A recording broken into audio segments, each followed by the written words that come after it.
of issues like feminism, masculinity, and gender roles, and I never really realized how prominent they were in my life, and I never really realized how big of a problem I had with all of it, especially with men.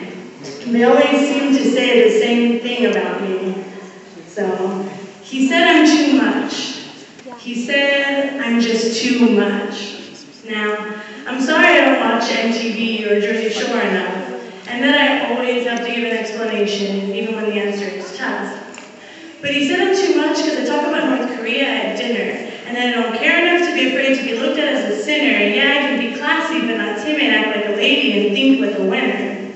Apparently I'm too much because I care about a PhD more than marriage and kids, and I'll openly express that I really don't impress with all this dude's masculinity bids. I'm too abrasive because I like to argue and take control, but I'm too evasive because I like to conversate with every soul, asking what really makes their day whole. I'm too boisterous because I never choose out a debate with his academic constituent, but I'm too sensitive when I tell his friend to stop using rape jokes because he sounds like an idiot. I'm too active, but not passive, too proud, but not loud, too passionate and inclusive, too extravagant with word usage. I'm too wild and cliche. I'm too wild because instead of talking about it, I want to show them. I'm too wordy and cliche because I make every situation into a poem. But wait, I'm too much because why? You don't have a passive girl who agreeably nods her head like every other guy? Well, fuck that. Yes, I'm a lover and an activist, a poet and a pacifist, but obedient housewife just isn't my job description. Blunt sarcasm and profane honesties in my blood's encryption. Excuse me for questioning everyone's authority and for refusing to go by the title of minority. Because if you ask me, my cultural and gender background is pretty major. I have history, pride, passion, and a little bit of flavor.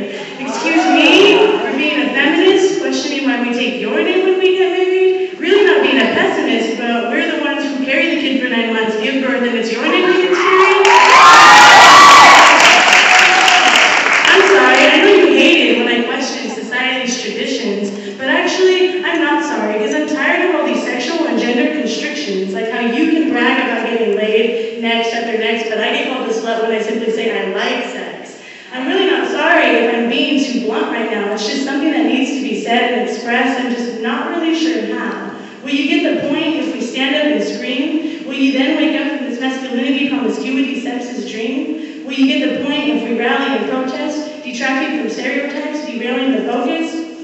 Betty White once said, why do people say grow a pair of balls? Balls are weak and sensitive. If you want to be tough, grow a vagina. Now those things can take a pound.